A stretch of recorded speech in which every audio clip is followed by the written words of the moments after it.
चराचरम् तत्पदं दर्शितं येन तस्मै श्रीगुरवे नमः। गुरुर्ब्रह्मा गुरुर्विष्णु गुरुर्देवो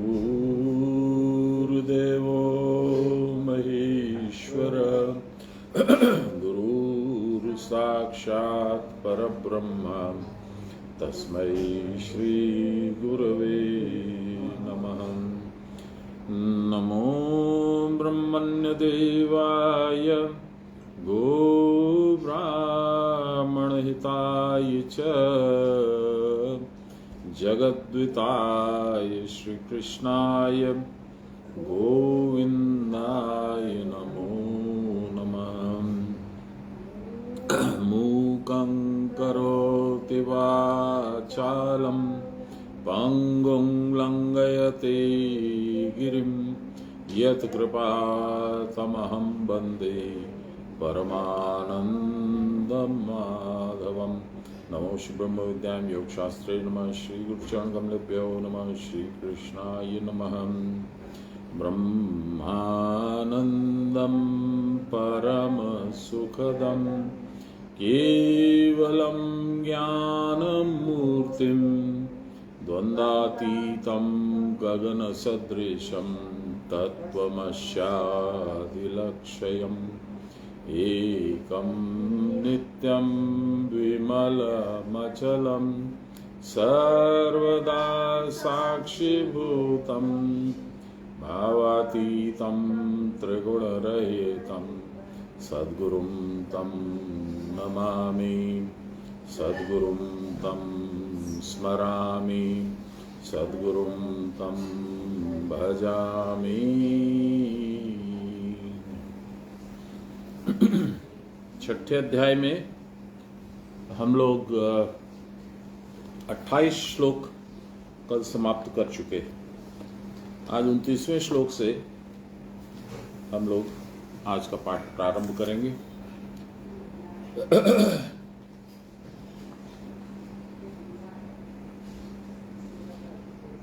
29वें श्लोक से, 28 गलत बोल रहे, 28 तो कंप्लीट हो गया था कल, 29 से स्टार्ट करेंगे। सर्वभूतस्थम आत्मानं सर्वभूतानि चात्मनि ईक्षते योग युक्तात्मा सर्वत्र समदर्शनम। ये परावस्था की सिचुएशन का वर्णन भगवान कर रहे हैं। छठे श्लोक में दो चीजें बता रहे हैं हम लोग को। एक तो परावस्था मिलने से क्या लाभ होगा, और दूसरा बता रहे हैं कि परावस्था कैसे प्राप्त करनी, मानसिक रूप से क्या करना, शारीरिक रूप से क्या करना, किस तरह की तैयारी करनी, कैसे परावस्था प्राप्त करना। इसमें मनसा वाचा कर्मणा तीनों चीजों को हम लोग को भगवान से ही जोड़ना पड़ेगा। मन जो है वो चंचल होता है और उत्पन्न होता है अस्थिर प्राण से, अचंचल प्राण से। अचंचल गलत बोल रहा हूं, चंचल प्राण से। प्राण जब बहिर्मुखी चलता है तो वह मन को उत्पन्न करता है। इसलिए परावस्था प्राप्त करने के लिए बाहर का श्वास बंद कर देना पड़ेगा। यह अपने आप होगा, आपको कोई प्रयास नहीं करना है। आपका प्रयास इतना तक ही सीमित रहेगा कि आपको जैसे गुरु महाराज ने बताया वैसे करिए, बाकी वो देखेंगे।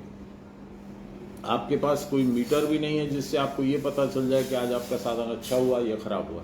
आपको उसमें माथा नहीं लगाना। अच्छा हुआ तो, बुरा हुआ तो गुरु महाराज के चरणों में समर्पित कर लीजिए। बाबा जैसा हुआ आप जाने, और करते रहना है। उन्होंने बोला हर महीने 3 प्राणायाम बढ़ाना है, तो आपको बढ़ाना है।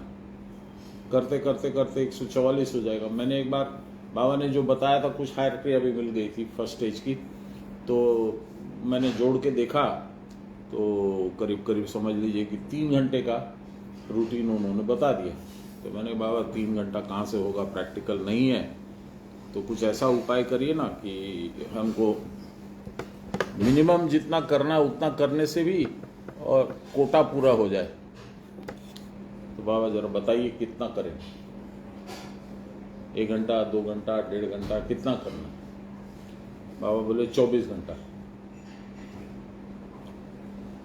तो मैं उस वक्त तो समझा नहीं, मैं समझा शायद मेरे साथ मजाक कर रहे हैं, पर नहीं, उनका अर्थ ये था आसन पे बैठ के तो तुम जो करोगे वो करोगे ही, साथ साथ में तुमको पहली वाली क्रिया 24 घंटे चलनी चाहिए, ये उनका मतलब था।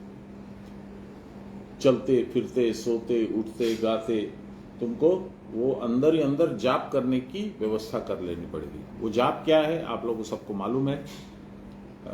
पार्वती जी ने पूछा था शिव जी से, और बाबा बहुत बार बोलते थे इसको कि भाई आप तो तीनों लोकों के मालिक हैं और इतनी जनता है, इतने प्राणी हैं, इतने सब जीव हैं, उन सब के प्रभु आप हैं, तो आपने उनके कल्याण के लिए क्या व्यवस्था करी है।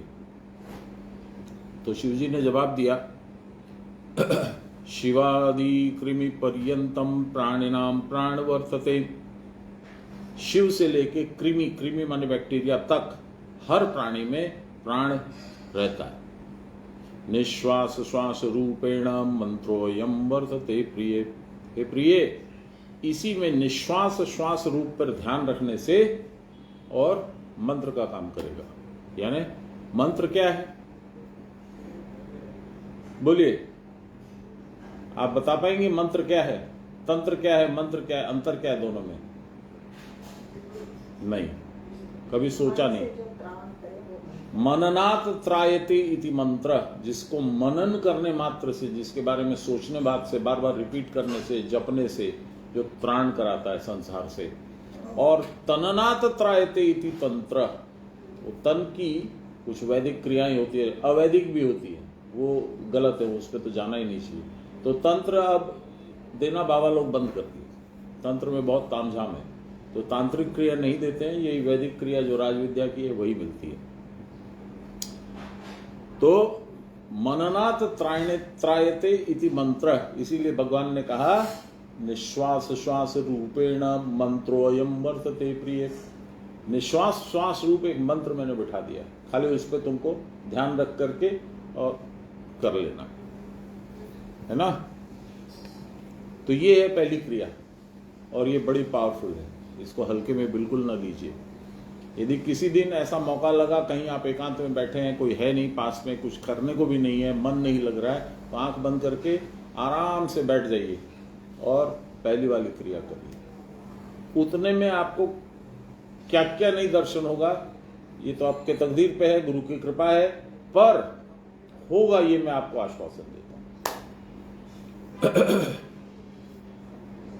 मनुष्य के जीवन में अच्छा बुरा सब तरह का समय आता है, सबके जीवन में कभी बहुत बुरा आता है, लेकिन बाबा बोलते थे आगुनेर मतों दीन जावे जीते। ऐसा लगे चारों तरफ आग लगी हुई है, टेंशन से जल रहा हूं मैं, कैसे बर्दाश्त होगा, बचूंगा कि नहीं बचूंगा, बहुत तरह की सोच लेता आदमी। आगुनेर मतों दीन जावे जीते, যদি साधन করতে থাকো, साधन के धोरे राखो, 3rd डिग्री बर्न होबे, माने टोटल 90-95% बर्न हो जाएगा। 1st डिग्री बर्नर मतन बैठा दिए बेरिए चले जावे, ऐसा लगेगा कि हाँ ठीक है, थोड़ा सा जला है कहीं पे, कोई खास बात नहीं। ये है साधन के महिमा। आज जो श्लोक अभी हम लोगों ने पढ़ा उसमें और उसके अगले वाले श्लोक में, दोनों में भगवान ये बता रहे हैं सर्वभूतस्थ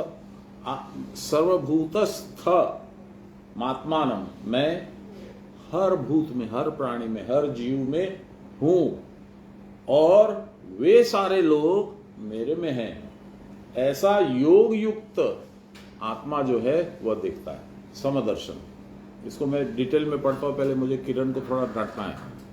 किरण नहीं है, ये गलत काम करी, हफ्ते में एक दिन होता है, तबीयत ठीक है नहीं है वो सब देखना बाद में, लौट के जाके देखना था कि 2 टैबलेट और खाना है कि 1 कम करना है कि क्या खाना है। साधन मिस नहीं करना चाहिए, गीता मिस नहीं करना चाहिए। माँ हमार प्रणाम है, बेंट माँ आ गई। तो क्या बोले इस श्लोक में, 29 नंबर श्लोक में देखिए, सर्वभूतस्तमात्मानं सर्वभूतानि चात्मनि ईक्षते योग युक्तात्मा सर्वत्र समदर्शन। ईक्षते मतलब देखता है, ईक्षण का मतलब होता है देखना, अवलोकन करना। देखिए बाबा क्या बोलते हैं, योग समाहित चित्त पुरुष जो सर्वत्र समदर्शी है अर्थात स्वयं ब्रह्म दर्शन करता है, ऐसा योगी आत्मा को सब भूतों में स्थित और सब भूतों को आत्मा में स्थित देखता है। अगले श्लोक में इसी को कहेंगे, यो माम पश्यति सर्वत्र सर्वंच मयि पश्यति। यही इसी बात को रिपीट करेंगे भगवान दूसरे एंगल से। इसका अर्थ क्या है? लाहिरी बाबा 3 लाइन, मैं सब भूतों में हूं अर्थात आत्मा ही सब जीवों में भूतों में है। सब भूतों का आत्मा इस आत्मा में जीव है। धारणा ध्यान समाधि करके क्रिया की परावस्था में रहकर देख पाते हो। अब आपके अंदर क्या है मुझे नहीं मालूम, मेरे अंदर क्या है आपको नहीं मालूम, लेकिन आपकी और मेरी बात नहीं हो रही, ये बात हो रही है युक्तात्मा की, जिसने ब्रह्म दर्शन कर लिया है, जो आत्मा यानी स्वस्वरूपा दर्शन से वो नवाज दिया गया है, जिसको पुरस्कार मिल गया है उसके मेहनत का। ऐसा समदर्शी बन जाता है आदमी, उसको नजर आता है कि इसके अंदर भी आत्मा है, क्योंकि वो तो जानता है आत्मा क्या होती है, आप और हम नहीं जानते।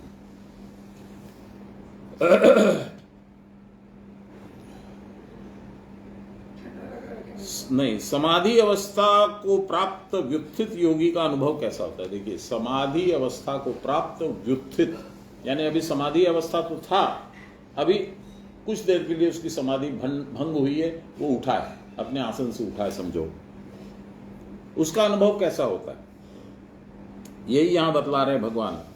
जब वह समाधिस्थ रहते हैं तब ब्रह्मादि स्थावर पर्यंत कोई दृश्य पदार्थ नहीं रहता। ब्रह्म से लेके स्थावर माने जहां सृष्टि का अंत होता है वहां तक कुछ और नहीं है, सिर्फ ब्रह्म है। तब सर्वम ब्रह्ममय जगत हो जाता है। और वही योगी जब प्रारब्धवश व्युत्थित होता है, व्युत्थित माने उठना, डिस्टर्ब, तब वह जगत प्रपंच को प्रतिभासित होते हुए देखते हैं। सही, सारा जगत दिखता है, ये मेरा बेटा, ये मेरी पत्नी, ये मेरा फलाना, ये डिब्बा, ये सारा दिखता है, परंतु वह देखने में भी एक विशेषत्व होता है। क्या देखते हैं वो? उनमें एक खास बात देखते हैं। क्या? उस समय जिस जगत को वह देखते हैं वह ब्रह्माकारित होता है, क्योंकि क्रिया की परावस्था में जगत का स्वरूप उनको अवगत होता रहता है। एक ब्रह्म के सिवा और कुछ है ही नहीं, यह उनके सुस्पष्ट बोध का विषय बन गया है। क्रिया की परावस्था में उनको जो ब्रह्म दर्शन हुआ था, समाधि टूटने के बाद वह अवस्था तो नहीं रही, परंतु जगत दर्शन भी अवरुद्ध न हुआ। इस अवस्था में क्या उनका समदर्शन टिक सकता है? यदि टिकता है तो असंख्य जीवों को निरंतर क्लेश भोगते देखकर वह भी क्लिष्ट हो जाएंगे। उसकी तबीयत खराब है, उसकी तबीयत खराब है, वो हॉस्पिटल में है, वो आईसीयू में है, वो ऐसे है, वो रोग भोग रहा है, वो क्लेश भोग रहा है, उसको पैसे का अभाव है, गरीबी है, 2 वक्त का खाना नहीं मिल रहा है। सारे जगत में तो यही चल रहा है। जो सोचता है कि मैं बहुत सुख से हूं, उसके भी अंदर में कहीं ना कहीं छुपा हुआ कुछ ना कुछ है, वो बोलता नहीं है, होशियार है। तो कहते हैं कि यदि समदर्शी है, भगवत दर्शन किया, तो थोड़ा सा ऋण कर ले, तो ऐसे आदमी को भी क्या जगत नहीं दिखेगा? जगत का क्लेश नहीं दिखेगा? उसको तो दिखेगा। बता रहे बाबा, देखिए, एक ब्रह्म के सिवा और कुछ नहीं है, यह उनके सुस्पष्ट बोध का विषय है। वो जानते हैं कि ब्रह्म ही है और कुछ है नहीं। ये जो तड़पता हुआ आदमी मुझे दिख रहा है, ये जो क्लेश भोगता हुआ आदमी मुझे दिख रहा है, ये जो भूखा दिख रहा है, ये जो लंगड़ा दिख रहा है, ये कुछ नहीं है, सब ब्रह्म के रूप है। ऐसा उसका बोध एकदम दृढ़ हो चुका होता है। आगे बता रहे हैं, क्रिया की परावस्था में उनको जो ब्रह्म दर्शन हुआ था, समाधि टूटने के बाद भी वह व्यवस्था नहीं रही, उनका जगत दर्शन अवरुद्ध न हुआ। इस अवस्था में क्या समदर्शन टिकाएगा? यदि टिकता है तो असंख्य जीवों को निरंतर क्लेश भोगते देखकर भी वह क्लिष्ट हो जाएंगे, परंतु उस अवस्था में सुख का समदर्शन न होगा। तब उनकी शांति और आनंद कैसे स्थायी रहेंगे? ये प्रश्न है, इसका जवाब अब मिलेगा। अज्ञानी सबको समान नहीं देख पाता। अज्ञानी कौन? जिसको भगवत दर्शन नहीं हुआ। जो जानता नहीं भगवान क्या है, आत्मा क्या है, मैं कौन हूं, वो देह को ही सब कुछ समझता है।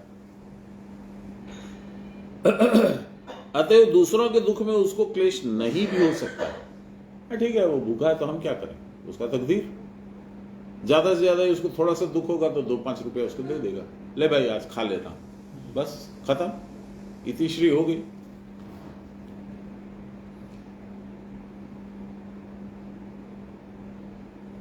परंतु जो समदर्शी सबके आत्मा में अपने आप को देखता है, उनके दुख भोग के साथ उसको भी दुख भोग करना पड़ता है, तब तो आत्मदर्शन में हानि के सिवा कुछ लाभ नहीं। अनजान आदमी दुख भोग रहा है और मैं उसको देख रहा हूं, मुझे भी दुख हो रहा है, तो इससे मुझे क्या लाभ हुआ? नहीं, वही बोल रहे हैं कि उसमें हानि के सिवा लाभ नहीं कुछ है। परंतु ऐसी बात नहीं है। तो कैसी बात है? उनका समदर्शन होता है ज्ञान के द्वारा, और जीव को अशांति या दुख होता है अज्ञान के कारण। मैं जो अभी थोड़ी देर पहले आपको बात बोला, उसी पे आ रहे बाबा। देखिए कितनी जबरदस्त चीज है? চাঁদদিকে জালাল দেখবি জিতে আগুনের মতন दिन जावे। साधन के यदि थोड़े थाको, माने ज्ञान को पकड़ के रखोगे तो दुख नहीं होगा। फर्स्ट डिग्री बार्নের মতন বেরিয়ে চলে যাবে, থার্ড डिग्री बार्न হবে কিন্তু फर्स्ट डिग्री बार्নের মতन चले जावे। इसी बात पे आ रहे हैं बाबा अभी। कैसे? देखिए, ज्ञान दुख का निवारक है, दुख की औषधि ही ज्ञान है, भगवत स्मरण है, भगवत दर्शन है, वही ज्ञान है। ज्ञान दुख का निवारक है, अतएव ज्ञानी को दुख होना संभव नहीं है। अब हम लोग तो साधन करेंगे तो ज्ञानी हो जाएंगे, ऐसा तो नहीं है, लेकिन तब है, इसीलिए फर्स्ट डिग्री बर्न होगा। अब लाहिरी महाशय की एक कहानी बताता हूं, बहुत पुरानी कहानी है, कई बार रिपीट कर चुका हूं। गंगा स्नान करने रोज सुबह जाते थे। एक शिष्य था साथ में, तो लौट जब रहे थे तो बोले, रे कोई कपड़ा फाड़, पट्टी बांधना होगा। तो शिष्य बोला कि अरे क्या? बोला भाड़ फाड़, पट्टी फाड़। पट्टी फाड़े तब तक एक गली की तरफ से गए, उधर से एक पत्थर आया, उनके पैर में लग गया, खून बहने लगा। बोला ले बांध दे। तो शिष्य के आश्चर्य का ठिकाना नहीं रहा। बोला प्रभु, आपको ये मालूम था कि पत्थर आके आपको लगेगा, फिर भी आप रुक सकते थे, रुके नहीं, और जब पत्थर लग गया तब आप बोल रहे पट्टी बांध दो। बोले रे बाबा, जो प्रारब्ध है उसको भोग के खत्म कर लेने में ही फला है। अगली बार ये पत्थर नहीं आता, इतनी बड़ी चट्टान आती 4 गुना बढ़ के। तो ये ज्ञान, ठीक है, मुझे ये प्रारब्ध है इसलिए मुझे भोगना है, सहर्ष उसको भोग भी लिया। एक और कहानी सुनाते हैं लाहिरी महाशय। एक बार बनारस में, वहीं रहते थे, बनारस में एक बार हैजा फैला था, कॉलरा। बहुत लोग पट पट पट पट मर रहे थे। तो एक बार उनकी, लाहिरी महाशय की पत्नी, हम लोगों की सबकी परात्पर गुरु माँ, परमेष्ठी गुरु माँ आई और बोली, अरे तुम यहाँ बैठे हो, फालतू पता नहीं क्या करते रहते हो, ध्यान लगाते हो, तुमको तो कोई होश है नहीं, तुम्हारी बेटी को कॉलरा हो गया है, क्या करोगे? तो लाहिरी महाशय जहाँ बैठे थे, साधन है वो, उनका तप है उसमें, आसन के नीचे से उस समय कच्चा फर्श था उनका, मट्टी निकाल करके दिए, बोले लो इसको गंगा जल में घोल के और पिला देना, वो ठीक हो जाएगी। उनको लगा कि तो थोड़ा सा विक्षिप्त है,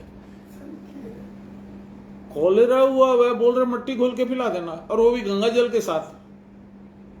मैं नहीं देती। उन्होंने उसको उठा के रख दिया। दूसरे तीसरे दिन लड़की चली गई, लाहिरी महाशय की लड़की की मृत्यु हो गई। एक दूसरा शिष्य आया, उसके लड़के को कॉलेरा हो गया, रोने चिल्लाने लगा, बाबा बचाइए। तो अपनी पत्नी को बोले कि ये वो तुमको दिया था उन्होंने मट्टी, गंगा जल घोल के बेटी को पिलाने, तुमने तो पिलाया नहीं, रखा है कि फेंक दिया? बोले नहीं, रखा हुआ है, लाओ इसको दे दो। उसको दिया, वो ठीक हो गया। अब बोलिए, ये गुरु कृपा नाम की जो चीज है वो अच्छे से अच्छे लोग नहीं समझते हैं। हाँ, उस मट्टी में उन्होंने जप किया, मैं और बताता हूँ किस्सा, सुनिए। शकुंतला एक बार हॉस्पिटलाइज हो गई, वुडलैंड में थी शायद, वुडलैंड में थी 15 दिन, हाँ 1 महीना, डॉक्टर को पकड़ में ही नहीं आया कि क्या बीमारी है। वो सारा ट्रायल एंड टेस्टिंग से उसने ये दवाई, वो दवाई, ये एंटीबायोटिक, वो फलाना ढिमका, धीरे धीरे उसका कान में आवाज सुनने कम लग गई और उसको बोलने की क्षमता चली गई एकदम। 104, 105, 104, 105 बुखार उससे नीचे नहीं उतरे। मुझे पता लगा, धनबाद में था, तो मैं आया मिलने के लिए। तो बोली इतना तो मेरे को एकदम कान सटा के पूछना पड़ा, क्या बोल रही हो? मेरे को सुनाई नहीं देता है, मैं कुछ बोलती हूँ आप लोग को सुनाई नहीं देता है, बाबा को बुलाइए। तो सुरेंद्र बाबू बोले बाबा तो आके गए हैं। तो बोला क्या बोले बाबा? तो बाबा एक लिक्विड दे के गए, होम्योपैथी, बोले इसको पिला देना। तो घबराना मत, पिलाओगे तो इसकी बुखार और बढ़ेगी। अब सुरेंद्र बाबू को मन में हुआ कि 105 तो ऑलरेडी है, और बढ़ेगी तो फिर ये क्या बचेगी। तो बोले कि हमको बोले कि क्या करूं मैं बोला देखिए, मैं आपकी जगह होता तो मैं तो पिला देता। गुरु वाक्य में इतना विश्वास होना चाहिए। बोल के गए पिला देना, तो कभी अकल्याण की बात तो कर ही नहीं सकते, सोच ही नहीं सकते। इसमें उनका आशीर्वाद है, तो आप पिला दीजिए। तो बोले पिला दूं? बोला एकदम पिला दीजिए, जय गुरु जरूर करके पिला दीजिए। बाबा भी फिर आ गए। तो অনেক হয়েছে মা, নে এবার বাড়ি जा। शाम तक तो वो, शाम तक क्यों, मैं बैठा था, वो दवाई जब पिलाया उसके बाद डॉक्टर आया शीतल घोष। शीतल घोष बोलता है, तो उसको शीतल घोष को बोली डॉक्टर साहब मुझे भूख लगी है। मोटा शीतल घोष उतर के नीचे में नाचने लगा। ओरे बाबा, पेशेंटকে কিছু বোঝা যাচ্ছে না, খিদে পেয়েছে, ভালো হচ্ছে, দাও ওকে রসগোল্লা দাও। रस निगड़े दिए रसगुल्ला देवे, माने रसगुल्ला का रस निकाल करके पूरा एकदम दबा के खाली छेना छेना देना। और बिकेले आलू सेদ্ধ देवे, ओके आलू को उबाल के। चौथे 5वें दिन तो वो बाबा के साथ मंदार चली गई, 1 महीना से बीमार थी। अब आप बताइए इसको क्या बोलिएगा?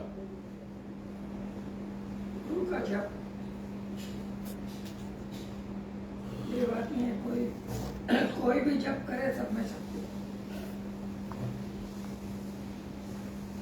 उनका समदर्शन होता है ज्ञान के द्वारा, और जीव को अशांति या दुख होता है अज्ञान के द्वारा। अज्ञान क्या है? देह को देह समझना, और ज्ञान क्या है? देह को आत्मा का रूप समझना। मेरे को जब एंजियोग्राफी हो रहा था, मैंने आपको मैसेज किया था, आपने बोला जब जाप करो, तो हमको इतनी शक्ति आ गई करके, हमने कहा कुछ हमको नहीं होने। एकदम हमने वहाँ घर में बोल दिया सबको, अब हमको कुछ होने वाला है। बताइए, ये बाबा की कृपा है। ज्ञान दुख का निवारक है। भगवान को जानना, आत्मा का स्वरूप में समझना, यही निवारक है, यही औषधि है दुख की। अतएव ज्ञानी को दुख होना संभव ही नहीं है। समाधिवान पुरुष अज्ञान के पर पार चला जाता है। अब उसको अज्ञान वापस नहीं पकड़ सकता है, इतनी दूर वो निकल जाता है।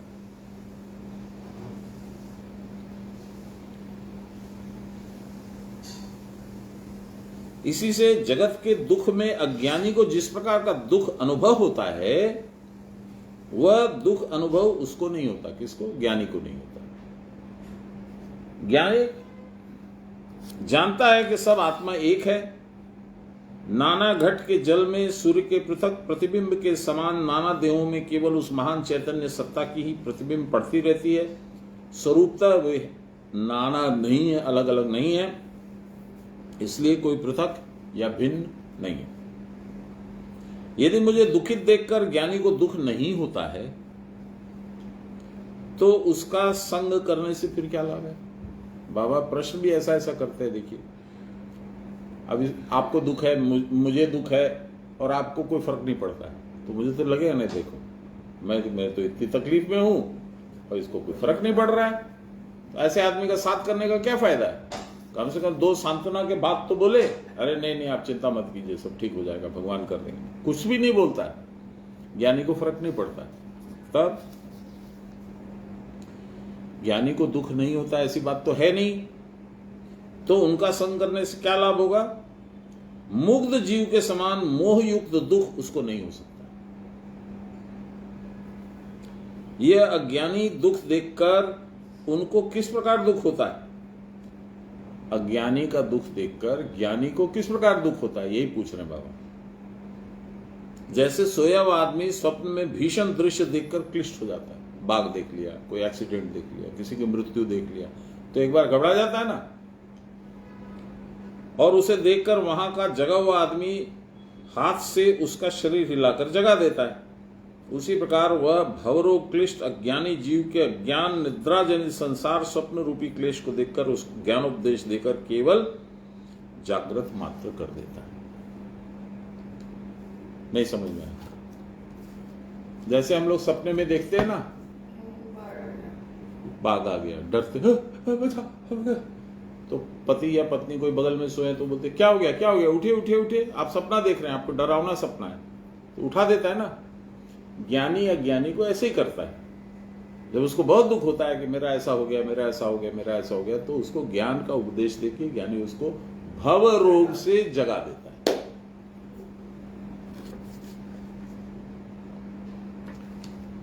ऐसे भी जो दुख होता है उससे होता क्या? कुछ नहीं होता। नहीं, जो दुख होता है वो क्यों होता है? पहली बात तो वो है, उससे क्या होता है उसमें तो बाद में आएंगे। दुख जो होता है वो क्यों होता है? इसलिए कि मैं मेरे देह को अपना मानता हूं। देह में कोई चोट लग जाएगी, अरे बहुत जोर से चोट लगी, इतना खून बह रहा है, चलो डॉक्टर के पास चलो, ऐसा करो वैसा करो, फलाना करो। पिता माता पति पत्नी दौड़ लगाएंगे, डॉक्टर को फोन करेंगे, चिंतित हो जाए। सही है, अगर चोट लगी डॉक्टर के पास जाना तो सही है। नहीं, बात को नहीं समझे, सही है, कोई नहीं बोलता उसका उपचार मत करो, लेकिन उसके लिए बहुत विशेष चिंतित होने की जरूरत नहीं है, पैनिक होने की जरूरत नहीं है, एसओएस की जरूरत नहीं है, यही बोल रहा हूं। तो ज्ञानी वही बोलता है कि ठीक है, हो गया, उसका उपचार करेंगे, ठीक हो जाएगा। अभी तो तुम टेम्पररी फर्स्ट एड कर दो, छोटा कट है तो थोड़ा इसमें टैल्कम पाउडर डाल दो, खरोंच बन जाएगी, फिर डॉक्टर के यहाँ साफ करा करके उसका पट्टी वट्टी करा दो, हो गया। क्यों लगी चोट? ऐसी चोट नहीं, ऐसी चोट क्यों लगी? बाबा को मैंने पूछा था, बाबा मान लीजिए मैंने बच्चे को उसी के कल्याण के लिए झूठ बोला, बेटा तुम दूध नहीं पी रहे हो, नहीं पियोगे ना तो साधु बाबा आ जाएगा, तुमको उठा के ले जाएगा, मैं कुछ नहीं कर सकूंगा। तो उसी के कल्याण के लिए उसको दूध पिलाने के लिए, लेकिन बोला तो मैंने झूठ। तो बोले बाबा कि ये भी तो झूठ है ना, मात्रा को छोड़ दो तुम, ये तुम्हारा प्रारब्ध नहीं बनेगा, इसका 1 दिन में 2 दिन में 3 दिन में तुमको मिल जाएगा फल। कैसे? तो कहीं तुम्हारा अंगूठा मुड़ जाएगा, दर्द हो जाएगा, कहीं बहुत जोर से छींक आएगी, तुमको कष्ट हो जाएगा, हल्की बुखार आ जाएगी, पैर मुड़ जाएगा, गिर जाओगे। इस तरह की जो घटनाएं होती हैं, ये छोटे मोटे झूठ बोलने से ऐसा होता है। ये बाबा का बोला हुआ। तो जो कट लगा या कुछ लगा, किसी से कुछ उल्टा सीधा बोले होंगे, लग गया।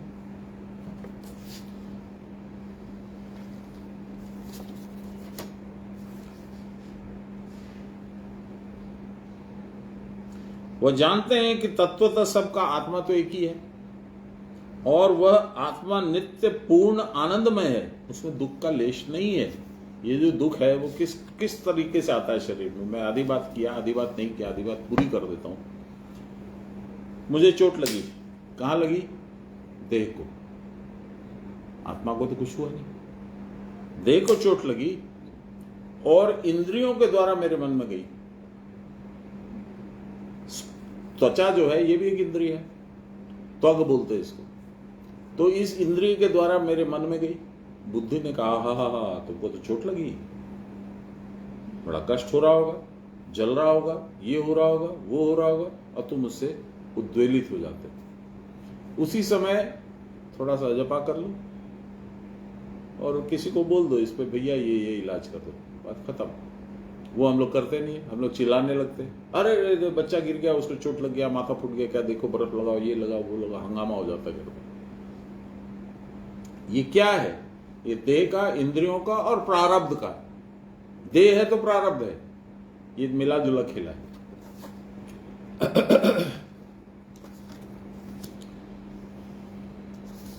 आत्मा में रहोगे उसमें क्लेश नहीं है, उसमें दुख नहीं है, किसी तरह की पीड़ा नहीं है। देह में रहोगे तो भोगते ही रहोगे सुबह से शाम तक।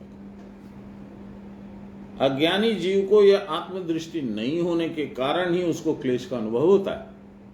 साधना के प्रभाव से ज्ञान आलोक, आलोक माने उजाला, ज्ञान आलोक प्रज्वलित होता है। तब साधक को ज्ञात हो जाता है कि अज्ञान इस शरीर को केवल वेस्टर्न किए हुए, वेस्टर्न माने एम्ब्रेस, पकड़ा हुआ है। आत्मा को वेस्टर्न करने की शक्ति उसमें नहीं। अज्ञान आत्मा को घेर नहीं सकता है। उन्होंने आत्मस्थ होकर देख लिया है कि वह देह है ही नहीं, आत्मा है। इसी कारण देह का क्लेश उनको मोहित नहीं कर सकता। अब छोटी छोटी दो चार कहानी बाबा की सुनाता हूं। एक बार मंजू देवी ने बोला, बाबा आपके लिए हम जो है ना आलू का दम बनाएंगे, कश्मीरी टाइप, ये वो कुछ कुछ। तो बड़ी मेहनत से महाराज थे, सबको बोले साइड हटो, हमको बनाना है। बहुत बढ़िया इसने आलू का दम बनाया। हम लोग भी बहुत प्रसन्न हुए कि चलो बाबा आज बहुत दिनों के बाद चौके में तो गई। तो सब बैठ गए खाने के लिए। तो अपने हाथ से इसने बाबा को दिया, फिर सबको दिया। 20 एक आदमी होंगे। बाबा बोले खूब भालो होइछे, खूब भालो होइछे। ठीक है। अब जब हाथ धोने के लिए सब उठे तो किसी गुरु भाई ने बोला, मंजूदी मने होच्छे नून दीते भूले गेछेन आपनि, नमक दिले भूल गई आप। तो बाबा को बोली, नमक नहीं है इसमें, आप बोले नहीं हमको। बोले हमार तो भालो लेगेछे। हर स्थिति में एक समभाव मेंटेन करना। 5-6 तरह की दवाई खाते थे, उनके थाली में रख देते थे। जो भी गुरु भाई उनके इंचार्ज में होते थे, माँ होते थे तो माँ रखवा देती थी। चबा चबा के खा जाते थे, कैप्सूल टैबलेट सब। उसका वो कड़वापन, कसैलापन उनको कोई प्रभाव नहीं है। ऐसा आदमी मैंने नहीं देखा अपने जीवन में, और उम्मीद भी नहीं है कि दिखेगा अब मुझे कोई। अब तो वही ऊपर से मुझे कुछ दूसरा रूप अपना दिखलाएंगे तो दिखेगा। कोई कुछ बोल दे, कोई उनके प्रति कुछ उल्टा सीधा बोल दे, कोई परवाह नहीं।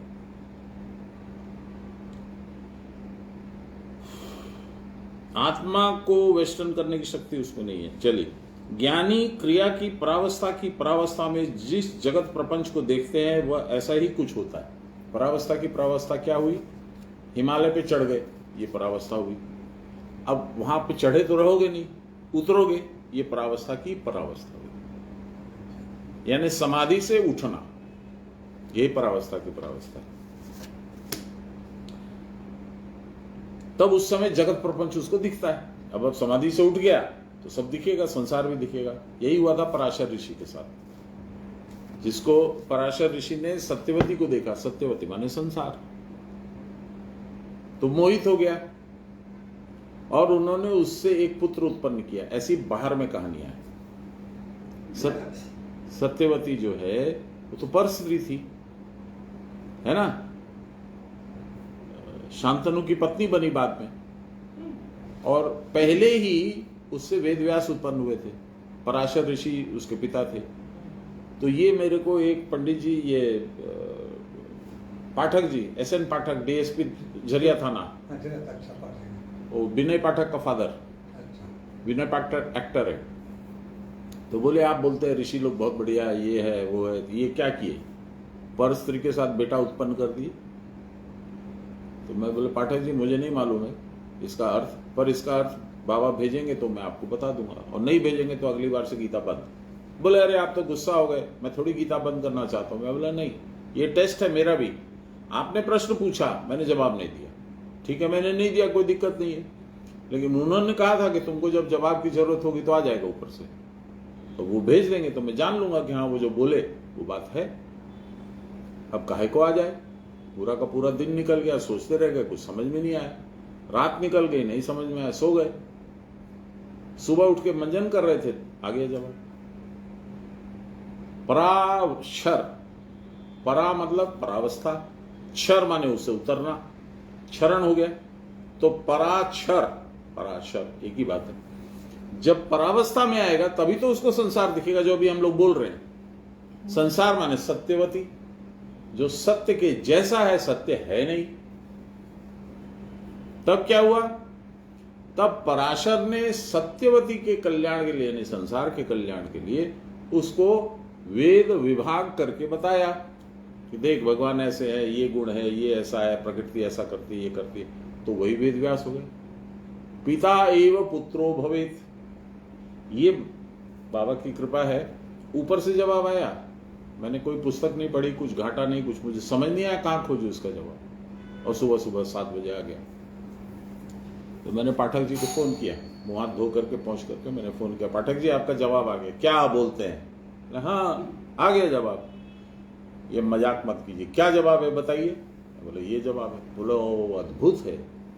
इतना तामसिक राजसिक जगह में हम लोग धनबाद में रहते हैं, वहां ऐसा इतना सुंदर काम होता है, आप क्या कर रहे हैं? मैं बोला पाठक जी मैं तो कुछ नहीं कर रहा हूँ, अभी बस चाय मंगाया हूँ। तो चाय 2 कप बोल दीजिए, मैं भी आ रहा हूँ, मैं भी आपसे मिलूंगा। आ गया तुरंत, 2 मिनट में आ गया।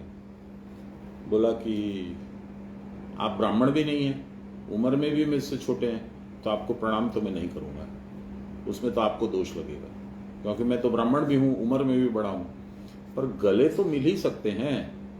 बोला गले मिली, तो हम लोग गले मिला। फिर वो अपनी पॉकेट से एक तो गिफ्ट निकाला, इतनी बड़ी एक तो कलम, वो अभी भी पड़ी है मेरे पास धनबाद में। पाठक जी तो चले गए। कहने का मेरा मतलब क्या है? कहने का मेरा मतलब है कि गुरु वाक्य सदा सत्यम। अब बताइए मेरे पास कैसे आया ये जवाब?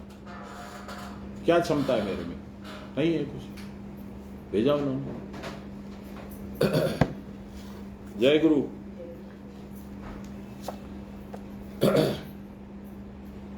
ज्ञानी क्रिया की परावस्था में जिस जगत प्रपंच को देखते हैं वह कुछ ऐसा ही होता है। पराशर जगत प्रपंच को देखे, यानी सत्यवती को देखे। तब क्या हुआ?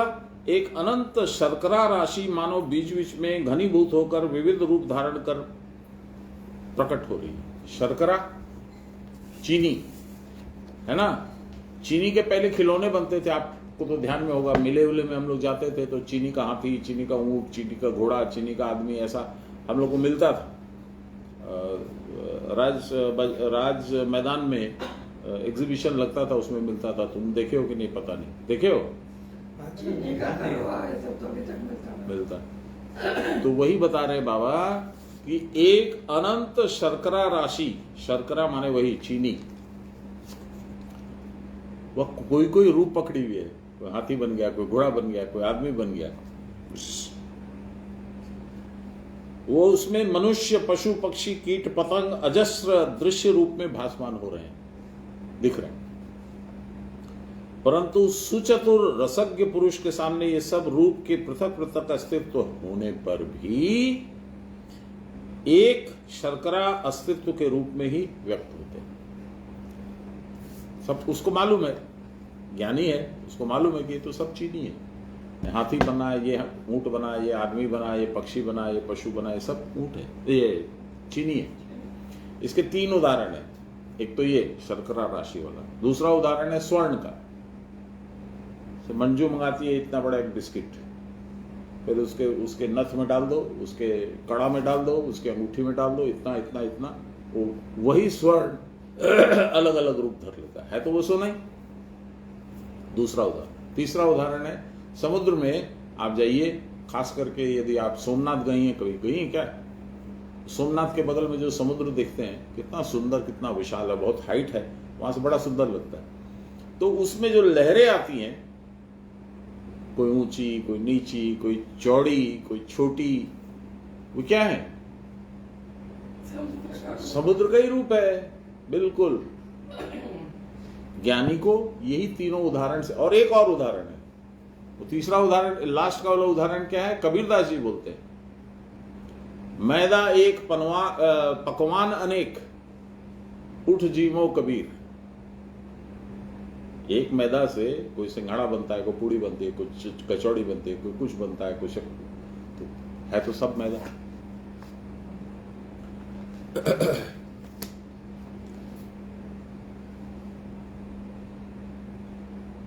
शर्करा निर्मित विविध पुतलियों का रूप देखकर अज्ञ शिशु में भेद बुद्धि हो सकती है। हम लोग चुनते थे ना, नहीं हमको तो वो ऊंट चाहिए, नहीं हमको तो ये पक्षी चाहिए। क्या फर्क है? कुछ नहीं। लेकिन हम लोग छोटे छोटे थे, हम लोग को ज्यादा लुभावना लगा, वही मांग लिया, ये वाला चाहिए। परंतु ज्ञानी पुरुष को वैसी बुद्धि नहीं होती। उसी प्रकार ज्ञान दृष्टि संपन्न व्युत्थित योगी को जगत दर्शन होने पर भी उनका ब्रह्म अनुभव नष्ट नहीं होता। भगवान को तो देख चुके हैं, वो अनुभव कर चुके हैं, आत्मा का दर्शन प्राप्त हो चुका है उनको। प्रज्वलित अग्निकुंड में ईंधन डालने से जैसे भी वह भी अग्नि का रूप हो जाता है, उसी प्रकार जगत के बहिर्भाग में जो जड़ मलिनता से भरा हुआ भाव दिखता है, स्वस्वरूप में अवस्थित या व्युत्थित योगी के सामने वस्तु का जड़त्व भाव दूर होकर उसका शुद्ध चैतन्य भाव प्रकट होता है। इसलिए उनको कदापि भ्रम नहीं होता। यही पदार्थ दर्शन है। क्या पढ़ता हूं मैं? यही यथार्थ दर्शन है। जब तक मन की और बाहरी नानात्व दृष्टि है, तब तक यथार्थ समदर्शन आ नहीं सकता। यहां एक बात याद रखने योग्य है कि समदर्शन अति उच्च अवस्था होने पर भी वही एक प्रार्थनीय वस्तु है, ऐसी बात नहीं है। क्योंकि योगी को योगारूढ़ अवस्था में उनके सारे दुखों का अवसान तो होता है सही, परंतु उस समय भी कितने ही लाखों लाख जीव दुख कष्ट की ज्वाला में जल कर खाक हो रहे हैं। जगत में वैषम्य तो प्राय सर्वत्र है, और एक आध आदमी का वैषम्य छूट जाने से तो जगत का दुख दूर नहीं हुआ। दुख की दावाग्नि में जलने वाले रोगातुर दीन दरिद्र अवस्था की तुलना में दुग्ध फेन सदृश शैया पर सोने वाले विभिन्न प्रकार की सामग्रियों के बीच में प्रतिपालित धनी पुरुष का समत्व कैसे समझ में आएगा? एक आदमी एकदम गरीब है, फुटपाथ पे सोता है, दूसरा 8 इंची का गद्दा लगा करके उस पर मोटी चादर लगा करके सोता है, एसी चला के। तो उसमें और उसमें सेम समभाव कैसे होगा? ये प्रश्न है। और ये समदृष्टि संपन्न पुरुष यदि समदृष्टि से सबको देखते भी रहे तो दीन दरिद्रों के दुख का बोझ हल्का कैसे होगा? जो फुटपाथ पे सो रहा है, खाना भी नहीं खाया है, कल की उसको उम्मीद भी नहीं है कि कहां से खाना आएगा, उसका दुख, और जो पेट भर के डकार लेते हुए सोता है उसका सुख, दोनों एक बराबर कैसे हो सकते हैं? वह जैसे धनी के ऐश्वर्य की ओर नहीं देखते, वो कहां सो रहा है, कहां उठ रहा है, क्या कर रहा है, नहीं कर रहा है, उसको नहीं देखते, वैसे ही वो दीनार्थ के दुख के प्रति भी उनकी कोई हमदर्दी न होगी। फिर समदृष्टि संपन्न पुरुष के द्वारा इस श्रेणी के आर्त जीवों का क्या उपकार होगा? बहुत बढ़िया उनको समदृष्टि है, सबको एक जैसा देखते हैं, उपकार तो कुछ नहीं कर पा रहे हैं। जो दुखी है उसका दुख तो नहीं हर पा रहे हैं, तो लाभ क्या हुआ?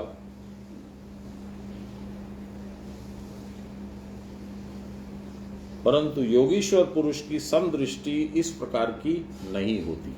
इस प्रकार की होती है तब वे दुखी के दुख और व्यथित की व्यथा को खूब हृदयंगम कर सकते हैं। भगवान तो कर ही सकते हैं, अन्यथा उनको दीनबंधु भगवान कहकर पूजने का आग्रह मनुष्य के हृदय में क्यों आता? वह पतित पावन है, पतित का उद्धार करने की उनकी प्रतिज्ञा है। हम लोग जो गाते हैं ना, पति तपावन सीताराम, उसमें कुछ कुछ लोग उच्चारण करते हैं पति तपावन सीताराम। पति को तपा देते लेकिन जो ये आपने बताया कि जो धनी पुरुष है, जो भी माने इतना गद्दा पे सोता है सब, और एक गरीब है वो फुट पे सोता है, तो उसमें समभाव हमको देखने का जरूरत क्या? संभाव आप मत देखो। आपको जरूरत इसलिए नहीं है कि आप अभी देहबोध है, वो कहां सो रहा है और वो कहां सो रहा है, इसमें ही आप उलझे हुए हैं। आप अंदर जाइए, अंदर में देखिए, सुदामा और भगवान कृष्ण एक ही थे। मतलब व्यवहार की बात कर रहे हैं, व्यवहार सब नहीं, ठीक है, व्यवहार की बात बोल रहे थे। सुदामा और भगवान कृष्ण तो दोनों बंधु थे। समभाव तो रख सकते हैं, पर समवर्तन नहीं होता। हाँ, वो ठीक है, वो भी होगा, वैसी स्थिति आएगी तो, उतना ज्ञान आएगा तो। अभी अल्प ज्ञान है, इसलिए संभाव तो कम से कम रख रहे हैं। थोड़ा दिन पहले तो वो भी नहीं रखते थे, बट भागो यहां से भिखारी, यही रहता था। अभी तो भागो यहां से तो नहीं बोलते हैं, ले बेटा कुछ ले ले, वो 5 रुपए ले ले। ये तो परिवर्तन है ना। सुदामा था, भिखारी जैसे ही था। अगल बगल के पड़ोस से उसकी पत्नी कुछ काम करती थी, कभी कुछ मांग के ले आती थी, कभी बच्चे कहीं से ले आते थे, चल रहा था उसका जीवन। और उनके मित्र द्वारकाधीश राजा, उनको नहीं मालूम था सुदामा का ये हाल है। मालूम था। फिर क्यों नहीं उनको मदद की उससे पहले? जब किए उसके पहले क्यों नहीं किए? सुदामा को क्यों जाना पड़ा वहां? क्योंकि सुदामा ने भगवान को झूठ बोला, चला। उनका चना खा गया और उनको झूठ बोल के समझा दिया कि नहीं नहीं वो तो ऐसा है, मेरा दांत ठंड से कटकटा रहा है, कुछ नहीं है, ये नहीं है, वो नहीं है। भगवान को ये भी नहीं मालूम है क्या? मालूम था। तो हम लोग अपनी बेवकूफी से अपना प्रारब्ध गठित करते हैं।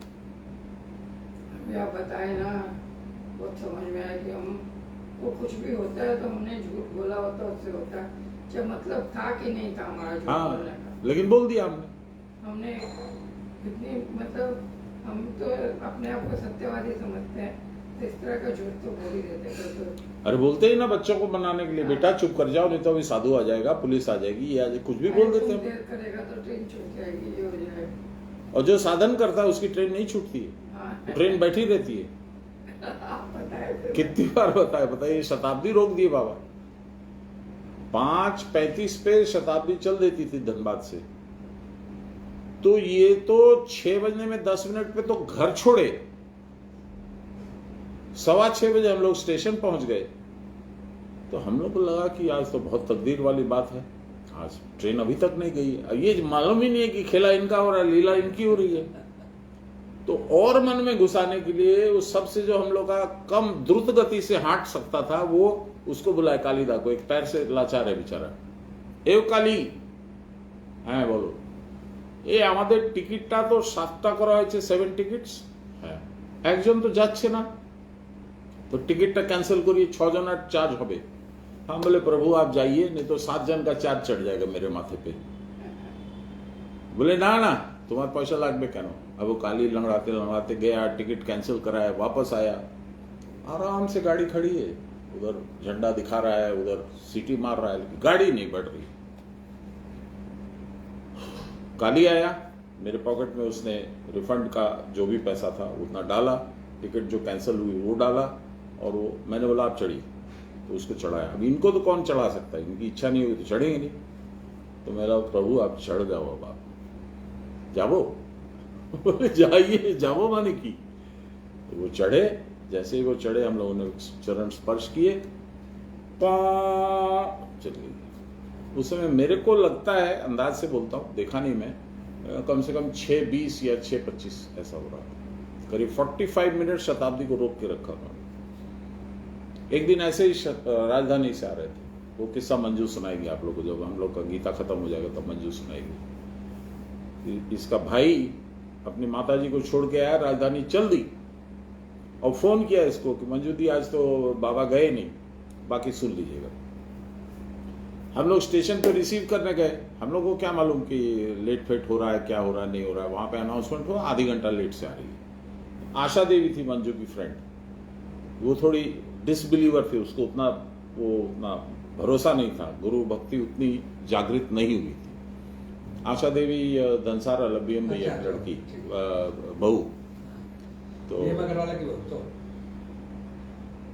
मैं बोला, वो बोली कि आधा घंटा लेट हो गया बताइए। मैं बोला इसमें भी सुन लेना बाबा का कुछ करिश्मा। बोले आप तो ना फालतू का बात करते हैं, जहां देखो वहां बाबा। अब इसमें बाबा का क्या काम है, शताब्दी लेट हुई, इसमें बाबा क्या करेंगे? मैं बोला मैं कुछ नहीं जानता हूं, क्यों करेंगे, क्या करेंगे, आएगी तो सुन लेना, बाकी मंजूर से सुनिएगा। अद्भुत है, अद्भुत। इन लोगों की क्षमता जो है, मनुष्य की क्षमता तो है ही नहीं कुछ। और मैंने जो वो किताब लिखी है ना, close encounters with the living god, लाल वाली, उसमें सारी कहानियां हैं, ये सारी, राजधानी वाली, शताब्दी वाली, मेरा एक्सीडेंट हो रहा था वो वाली, एक कुत्ता मिला था हम लोग को। तो आपके लड़के का एक्सीडेंट हो गया था, ठीक है? हाँ एकदम ठीक है। तो हम लोग कहाँ थे? योगीश्वर पुरुष की समदृष्टि इस प्रकार की नहीं होती। वे दुखी के दुख और व्यथित की व्यथा को खूब हृदयंगम कर सकते हैं भगवान तो कर ही सकते हैं, अन्यथा उनको दीनबंधु भगवान कहकर पूजा करने का अनुग्रह मनुष्य के हृदय में नहीं आता। क्यों मन करेगा? मेरी तुम मदद ही नहीं करते हो, तुम्हारा मैं क्यों पूजन करूं? मैं नहीं करता। यह वह पतित पावन है, पतित का उद्धार करने की उनकी प्रतिज्ञा है। इस प्रतिज्ञा से वो कभी स्खलित नहीं होते हैं। मोक्षयिष्यामि मा शुचा, यह है 66 नंबर श्लोक 18वें अध्याय का। ये मुझे मेरा फेवरेट है इसलिए मुझे याद आ गया। सर्वधर्मान् परित्यज्य मामेकं शरणं व्रज अहं त्वां सर्वपापेभ्यो मोक्षयिष्यामि मा शुचः। मैं सारे तुम्हारे दोषों से, प्रारब्ध से, सबसे मैं तुम्हारी छुड़वा दूंगा, चिंता मत कर। यही तो उनका अभय वाणी है। योगी को या भगवान को जीव के लिए दुख तो होता है, पर वो दुख ठीक हमारे समान नहीं होता। तब कैसा होता है भाई? विचार करके देखो, भगवान परमानंद स्वरूप हैं। वह जहां है वहां कोई दुख है ही नहीं। जहां भी वह नहीं है वहीं तो सारे दुखों का घर है। कितनी सुंदर बात है। देखिए, बाबा ने डेफिनेशन दिया सुख का और दुख का। भगवान को कहा है परम आकाश, खंग, खंग माने आकाश, व्योम। सु जो सुनिकट है खंग के यानी भगवान के, सु खम, उसको सुख है। दु खंग जो खंग से यानी भगवान से दूर है, उसको दुख है। यही बात यहां बोल रहे। विचार करके देखो, भगवान परमानंद स्वरूप है। जो वह जहां है वहां दुख नहीं है, और वह नहीं है जहां, वहीं तो सारे दुखों का घर है। फिर जब वह सर्वव्यापी हैं, तब दुखों के घर में भी वह विराजमान होंगे। तब ये कैसे संभव है कि वह दुखी के दुख को नहीं देखते? अब यहां पे अंतर क्या है? भगवान तो देखते हैं, लेकिन जो दुखी है वो भगवान को नहीं देखता। जो ज्ञानी है वो भगवान को देखता है, इसलिए वो मानता है कि हे प्रभु आप आ गए, संभालिए।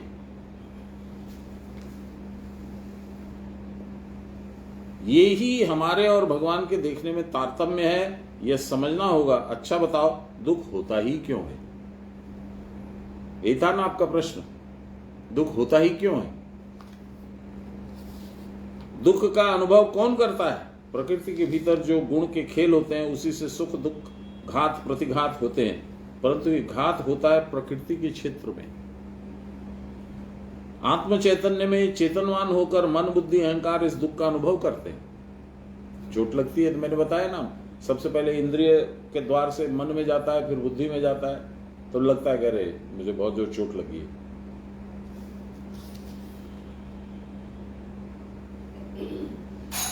आत्मा के साथ इसका कोई संबंध नहीं,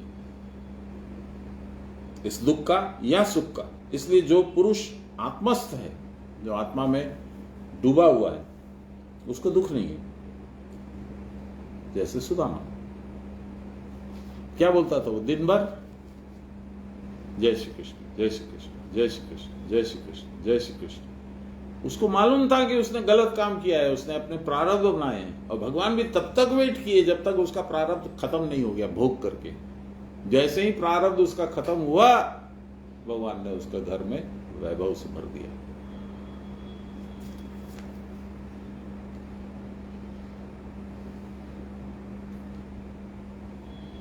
परंतु वस्तुतः देही को क्लेश नहीं होता। देही कौन है? देह और देही। अलका जी बोलेंगी, देह और देही का क्या अंतर है? देह को जानने वाला देही है। नहीं, भगवान का एक रूप है जिसको कहते कुटस्थ, आत्मा, कृष्ण। वो यहीं रहकर इस देह का संचालन करता है। एक है जीवात्मा, वो उत्तम पुरुष के रूप में अंदर में रहता है, वो दिखता नहीं है जल्दी से। बाबा की कृपा होगी तो दिख जाएगा 1 मिनट में।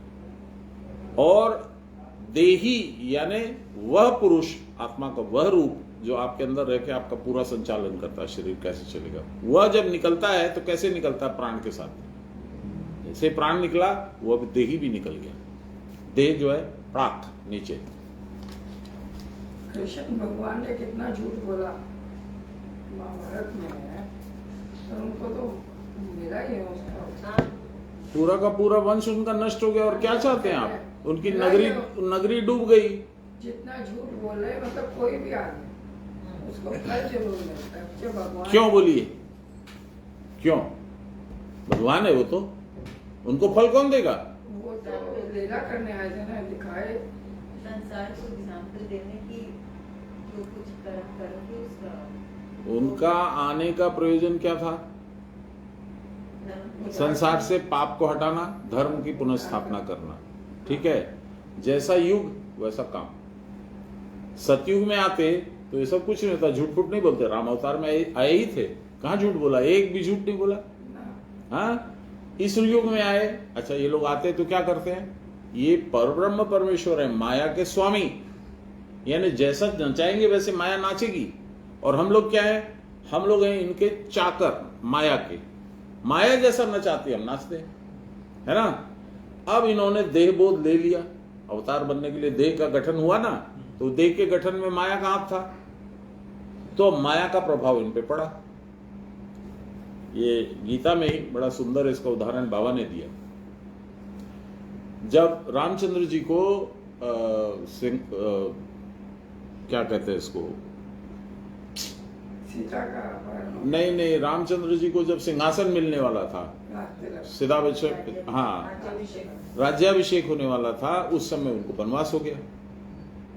तो लक्ष्मण जी साथ में गए थे, वो पूरा अपना तलवार खींच लिए और वो अपने पिता को जोरू का गुलाम भी तक बोल दिए। शब्दों का दूसरा फर्क है, बात वही है। और मैं इस काट दूंगा, नाक काट दूंगा, मैं सारी जनता को लेकर के आक्रमण करूंगा, दशरथ को अपने पद से हटा दूंगा, बहुत कुछ बोले। शेषनाग थे ना, तो शेषनाग तो फुश फुश करेगा। रामचंद्र जी बोले रुक रुक रुक, क्या भैया, आपको अपनी क्षमता पे नहीं मालूम है? आप तो सब कुछ कर सकते हैं, एक बाण से आप समूचा सर्वनाश कर सकते हैं। बोले लक्ष्मण रुक, ये मेरा भोग है, मुझे भोगना होगा। बोले आपका भोग क्या है? आप परब्रह्म परमेश्वर, आपका क्या भोग है? बोले नहीं, पहली बात, सुखस्य दुखस्य न को अपि दाता, सुख या दुख देने वाला दूसरा कोई नहीं है। परो ददाति, कोई दूसरा मुझे दे रहा है, इति कुबुद्धि रेशा, ऐसा सोचना ही कुबुद्धि है। अहम करोमिति वृथा अभिमान, मैं सोच रहा हूं कि मैं उसको सुखी कर दूंगा या दुखी कर दूंगा, तो मेरा वृथा अभिमान है, बेकार की बात है। मैं न किसको दुखी कर सकता हूं, न मैं उसको सुखी कर सकता हूं। क्या तब क्यों? स्वकर्म सूत्रो ग्रथितो ही लोक, अपने अपने कर्म के अनुसार पूरा तुम्हारा जीवन, पूरा तुम्हारा संसार एक जैसे माला में मनका पिरोते हैं वैसा है। खोटा मनका पे पिरो दिया तो खोटा मनका के हिसाब से तुमको हाथ में आएगा। बैंक में तुमने पैसा लिया तो टाइम होगी तो उसके साथ में ब्याज के साथ में तुमको लौटाना है। बैंक को तुमने पैसा दिया, डिपॉजिट किया, फिक्स डिपॉजिट किया, शेयर में इन्वेस्ट किया, कुछ भी किया, तो जब टाइम होगी तो तुमको वापस मिलेगा। तो जैसा तुमने कर्म किया वैसा मिलेगा। भैया आप बहुत फालतू वाला बात बोलते हैं, आपका क्या कर्म है बताइए तो? बोले जब जब मैंने अवतार लिए हैं, माया को अंगीकार करके, माया को स्वामिनी बना करके मैंने अवतार लिए हैं। ठीक है, ले लिए तो क्या हो गया? बोले नरसिंह अवतार में मैंने जब क्रोध का प्रदर्शन किया तो एक कम हार्ट का प्रॉब्लम था, एक ब्राह्मण मर गया। ब्राह्मण मर गया तो उसकी ब्राह्मणी आकर के मेरे को शाप दे गई कि जैसे आज मैं अपने पति के बिना रो रही हूं, तुम भी एक दिन कल्पोगे। तो अभी तो भैया शुरुआत है, अभी तो जंगल जाएंगे, सीता का हरण हो, मन में बोले, वो लक्ष्मण को नहीं बोले, सीता का हरण होगा, फिर रावण को मारना होगा। मेरा अवतार जो है राजभोग करने के लिए नहीं हुआ लक्ष्मण, बहुत सारे लोग मेरा इंतजार कर रहे हैं, चल। ठीक है भैया, चलते हैं। तो दुख और सुख रिलेटिव चीज है, शरीर को होगा ही। यदि शरीर है, और वो क्यों है? क्योंकि आपका प्रारब्ध है। यदि प्रारब्ध नहीं होता तो शरीर ही नहीं होता ना, तो मोक्ष ही हो जाता। पहले बना प्रारब्ध, पीछे रचा शरीर। जी। तो कोई बोलता है कि देखो यार वो तो इतना सुख से घूमता है, मेरे को तो इतना प्रॉब्लम है, ये तो पैसे का भी प्रॉब्लम है, हेल्थ का भी प्रॉब्लम है, वो भी प्रॉब्लम है, वो भी प्रॉब्लम है। तो भोग ले भाई, कोई उपाय नहीं है। हंस के भोग, रो के भोग, बिना भगवान के भोग, भगवान के साथ भोग। भगवान के साथ लेके भोगेगा, हल्के में निकल जाएगा। अब भगवान को भूल के भोगेगा, रोता पीटता रहेगा। तू सोच कौन सा बढ़िया।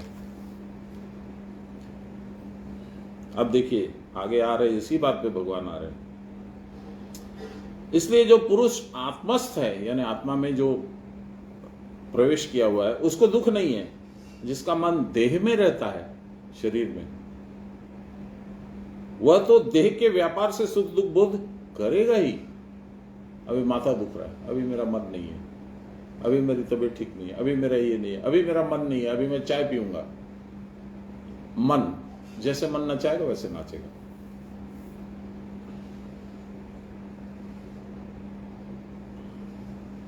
यद्यपि आपात दृष्टि से जान पड़ता है कि ऐसी देही दुख भोग करता है, देही माने कुटस्थ,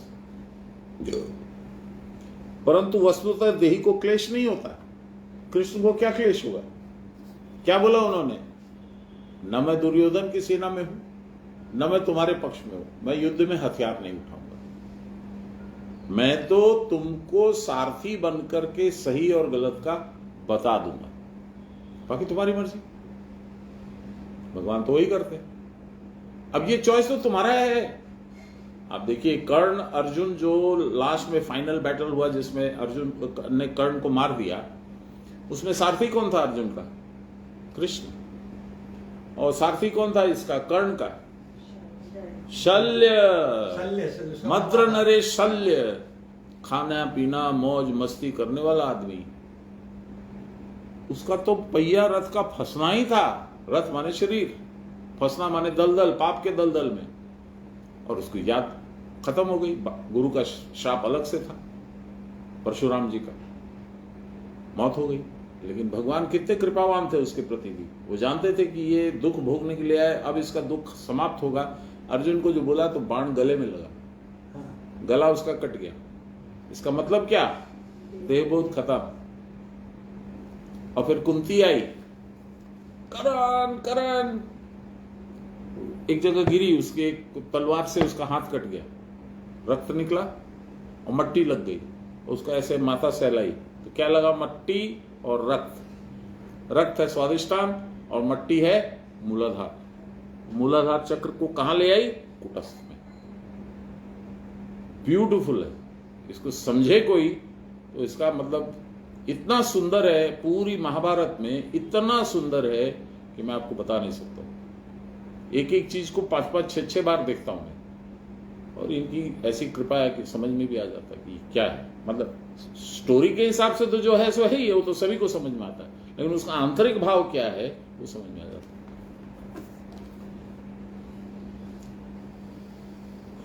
जो आत्मा अपनी महिमा में सर्वत्र विराज रहा है, जिसके आनंद में यह अनंत दृश्य समन्वित जगत प्रस्फुटित हो रहा है, उसको न जानना ही अज्ञान है, और यही सारे दुखों का मूल है। ये है क्या संसार? आप देख रहे हैं, ये मेरा बेटा, ये मेरी बेटी, ये मेरा घर, ये मेरी गाड़ी, ये मेरी बाड़ी, सब कुछ देख रहे हैं। कबीरदास जी क्या बोलते हैं? ये घर फूके आपनो। हाँ, जो घर फूके आपनो सो चले हमारे साथ। चूंकि मैं है इसलिए मेरी पत्नी है, मेरी पत्नी और मैं दोनों हो गए तो मेरे बच्चे, और हम 4, 5, 6 जो हो गए तो हमारा संसार बन गया। एक्चुअली में क्या है? न मैं हूं, न मेरी पत्नी है, वो भी आत्मा, मैं भी आत्मा, न बच्चे भी आत्मा। ये कोई समझता ही नहीं।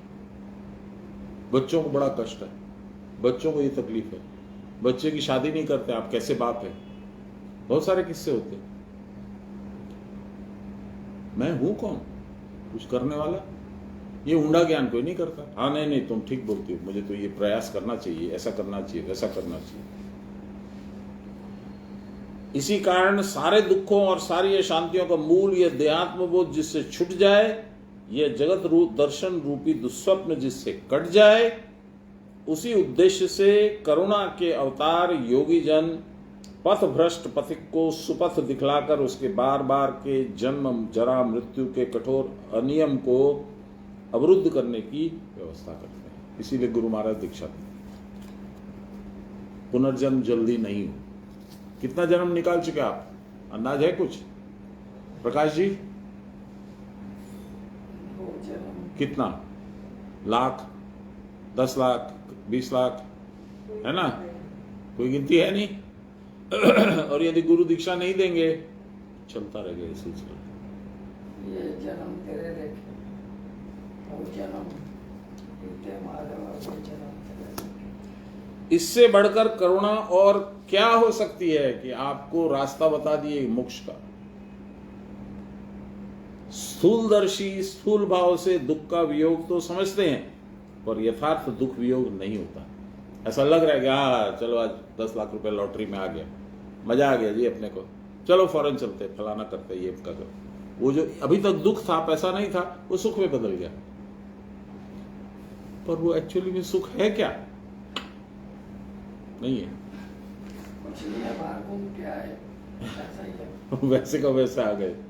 इसी से योगी लोग स्वयं माया के पार जाकर माया नदी के स्रोत से उत्क्षिप्त आर्थ दुखी जीव को सुख का सैकत या अज्ञान नाश का उपाय बतलाते हैं। क्या बड़ी ट्रेजेडी है, क्या बड़ी विडंबना है कि फिर भी जीव नहीं समझता, वो अपने गुरु पे ही संशय करता है। जरूर इनमें इनका कोई इंटरेस्ट होगा, जरूर इनको कुछ पैसे की जरूरत होगी। अरे वो वहां पर मंदिर बना है ना, हमको लगता है इनको पैसा चाहिए।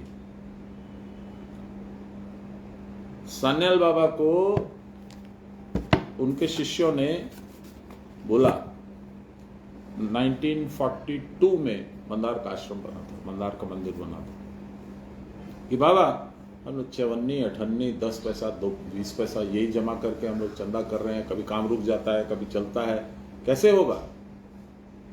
सान्याल बाबा का क्या जवाब था सुनिएगा। हाँ, उन्होंने एक बात और कही कि बाबा आपकी इच्छा होगी तो आप सोने की बारिश करा सकते हैं। इतना जो कष्ट हम लोग पा रहे हैं चंदा इकट्ठा करके मंदिर बनाने में, 1 मिनट में मंदिर बन जाएगा।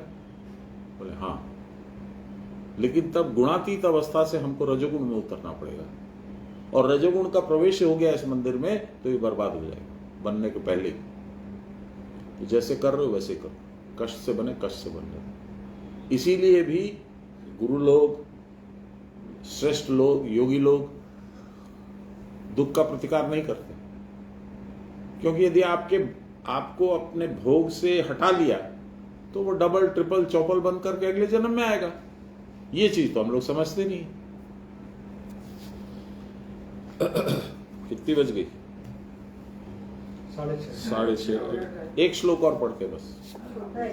छोटा है, नहीं बड़ा होगा तो क्या डर लगेगा? टाइम से चालू करने का टाइम तो नहीं ध्यान रखती हो। 5:30 से 6:30 नहीं है, 5 से 7 है। लीजिए, ये श्लोक आ गया जो मैं बहुत बार बोलता हूं। यो माम पश्यति सर्वत्र सर्वंच मयि पश्यति तस्याहं न प्रणश्यामि सच मे न प्रणश्यति। यो माम पश्यति सर्वत्र, जो हर जगह मुझे देखता है। सर्वंच मयि पश्यति, सबके अंदर भी मुझे ही देखता है। तस्याहं न प्रणश्यामि, उसको मैं नष्ट होने नहीं देता हूं। सच न मे प्रणश्यति, वो मुझे भी नष्ट नहीं होने देता। अब बताइए, बड़ी विचित्र बात है, भगवान को नष्ट कौन कर सकता है? बाबा तो बोल रहे हैं यहाँ पे, इसका अर्थ है नष्ट करने का मतलब होता है भगवान की स्मृति का लोप हो जाना। जहां दुख है वहां भगवान नहीं है, इसीलिए दुख है। नहीं तो सुदामा के पास में श्री कृष्ण हरदम थे, इसलिए इतने भयानक दुख में भी उसको दुख नहीं था। बच्चे तकलीफ पा रहे हैं, बीवी तकलीफ पा रही है, खुद भी तकलीफ पा रहा है। कभी कभी तो एक दाना है वही भोग लगा दिया और उसी को आधा आधा बीवी को और अपने को देख के पानी पी के सो गया। आप लोग तो देखे हैं सब कहानी, लेकिन दुख नहीं था, कष्ट था, क्योंकि भगवान की स्मृति अखंड थी, जागृत थी।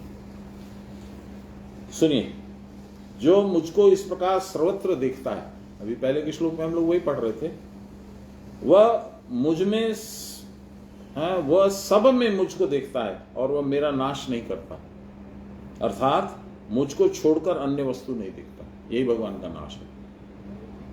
दुनिया की तरफ देखना, भगवान की तरफ न देखना, यही भगवान का नाश है। मैं भी उसको देखता हूं, अर्थात उसके सिवा और मुझे कुछ नहीं दिखता, उसको ही मैं नाश नहीं करता। बाबा बोलते थे, जे आमाके চেয়ে থাকে আমিও তাকে চেয়ে থাকি। जिसको जो मुझे देखता रहता है, मुझ पे आश्रित रहता है, मैं भी उसको बराबर पूरा अटेंशन देता हूं। फिर बोलते थे 5 बच्चे हैं मान लो मां के, एक थोड़ा रोता है, सबसे पहले मां उसी के पास जाएगी। क्या हुआ बेटा, क्या हुआ लालू, क्या हो गया बेटा, कहाँ चोट लग गया, भूख लगी है, सब तरह से उसका ख्याल करेगी। तो जो गुरु की तरफ ध्यान रखेगा और बोलेगा प्रभु डूब रहा हूं बचाइए, आ जाएंगे। सबसे पहले उसी का ख्याल रखें। कितने उदाहरण है, देखिए ना, द्रौपदी का है, वो जो अंदर में वो दुशासन था, उससे पहले ताकत लगा रही थी, तो उससे कहां सकेगी, राक्षस है वो तो।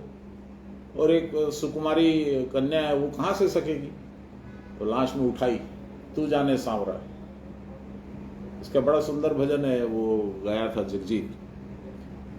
करुणा कर द्रौपदी पुकारी, पल में लिपट गए बनवारी, या छवि कृष्ण बिहारी की। याद नहीं, आगे का भूल गया। ये यहां दृष्टांत, दूसरा वहां दृष्टांत है, देखिए आप, गजग्राह का। उसका पूरा झुंड आ गया, उसकी पूंछ टान रहा है, ये टान रहा है, वो टान रहा है, कुछ नहीं हुआ। लास्ट में सब छोड़ छोड़ के चले गए। तब क्या हुआ, उसने भगवान को पुकारा, सब चीज छोड़ छाड़ के भाग के आए। ये एक बहुत सुंदर गाना है, एक सरदार जी है अमेरिका में, शिव सिंह सरदार है, बहुत बढ़िया गाना है, सुनिए। क्या गाता है, संग सखा सब तज गए, साथी मेरे हैं, दोस्त हैं, वो सब छोड़ के चले गए। संग सखा सब तज गए, को न निभियो साथ, किसी ने साथ नहीं निभाया। कहो नानक विकट में टेक एक रघुनाथ, टेक एक रघुनाथ। उस समय टेको के कहा, आधार क्या है, एक रघुनाथ भगवान। ये कबीरदास जी का, ये इनका गुरु नानक का लिखा हुआ शायद। संग सखा सब तज गए, को न निभियो साथ। आप देखो, किसी को भी देख लो, किसी को भी, सारे लाखों करोड़ों जीव है, सब में देख लो, कौन किसके साथ जाता है। लास्ट में कौन रहेगा आपके पास, आपका बेटा रहेगा, बेटी रहेगी, ये रहेगा, वो रहेगा, लेकिन वो कितना साथ है, आपके कष्ट से उसको कितना परिचित है।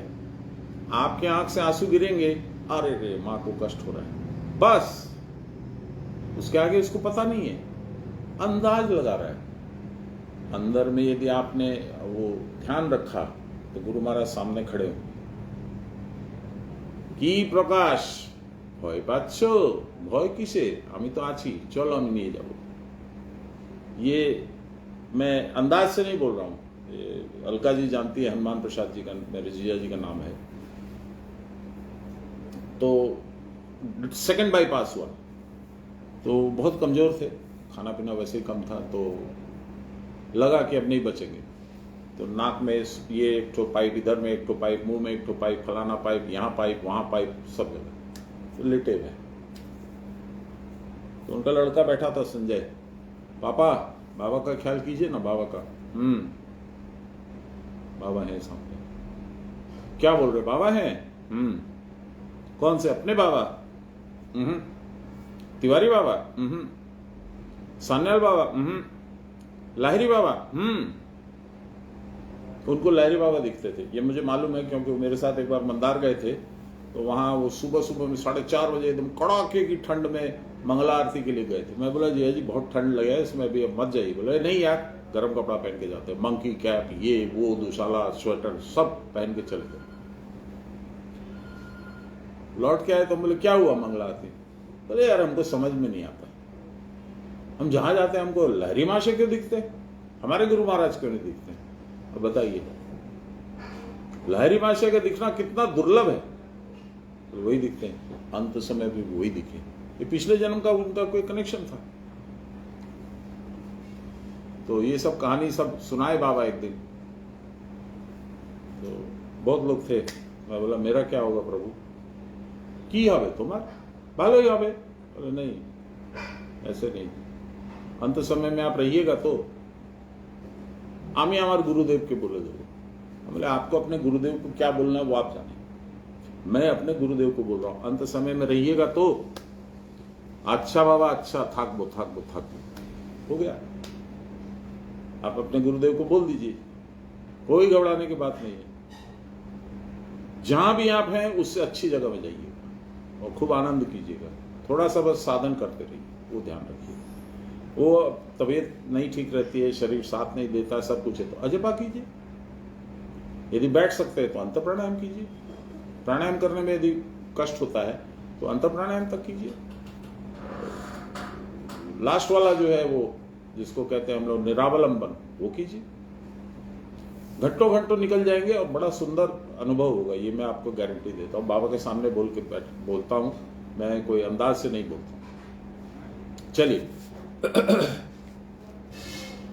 आपसे स्नेह है इसलिए इतनी बात बोलता हूँ, दूसरे किसी को नहीं बोलूंगा तो बुरा मान जाएगा।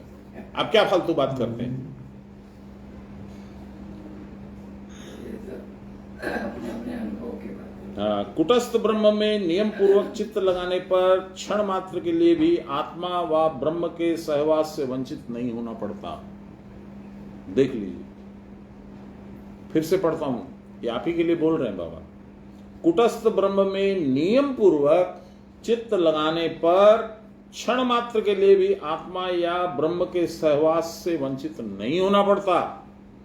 साधक जो कुछ देखता है उसमें उसको ही देखता है और कोई वस्तु को नहीं देखता है। जहां जहां दृष्टि पड़े तहां तहां कृष्ण स्फुरे, कृष्ण उत्पन्न होते जगह जगह पे। ब्रह्मादि से स्थावर पर्यंत वस्तुतः और कुछ है भी नहीं। विमुग्ध दृष्टि से हम लोगों के सामने जगदादि रूप में भासित होने पर भी आत्मदृष्टि संपन्न पुरुष के लिए सब में वही आत्मा ही दिख पड़ता है। 100% गुरु आपको परिचय देंगे। जानते हैं क्यों? क्या बोले आपको? आपने वो तुलसी, तांबा और गंगा जल उनके हाथ में रखा कि नहीं वापस? याद है? हट, चलो इंजीनियरिंग कैसे तुम पास हो गए यार, कुछ याद नहीं रहता तुम। ऐसे बोले वो तो साथ में सबके हो गया ना, इसलिए सबके हुआ तो बोले मेरे को उलट दो, इसमें मेरे हाथ में उलट दो। हमको अपना याद है इसलिए कि मैं बाकी भी बहुत लोगों की दीक्षा में वहां रहता था। मुझे कौतूहल था, उत्सुकता थी, क्या होता है, याद नहीं, भूल नहीं जाऊं कहीं। तो ऐसे हाथ में लेके बोले दे, अमा के दिए दे जॉल्टा। फिर उसको उसमें तुलसी भी रहती है, पानी भी रहता है और वो हरित की बोलते हैं उसको,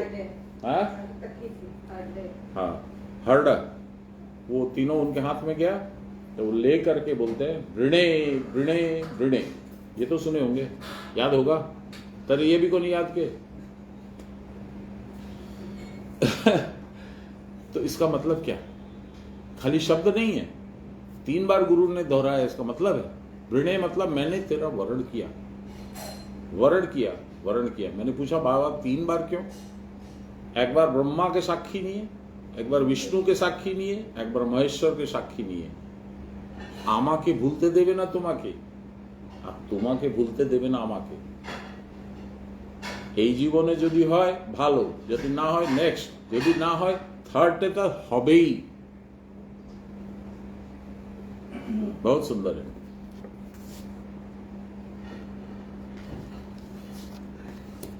हम सबके समान उपासना करते हैं, इसी से उनको जागृत जीवंत रूप में नहीं प्राप्त कर सकते। जो शक्ति हमारे भीतर सोई हुई है, सुप्त भाव में है, उसको यदि हम जगा सके तो विश्व में जो शक्ति व्याप्त हो रही है पूरे विश्व में, वह भी जाग उठेगी। प्रहलाद की धारणा जागृत थी, इसी कारण स्तंभ में भी भगवान को देखकर वह प्रकट करा सके।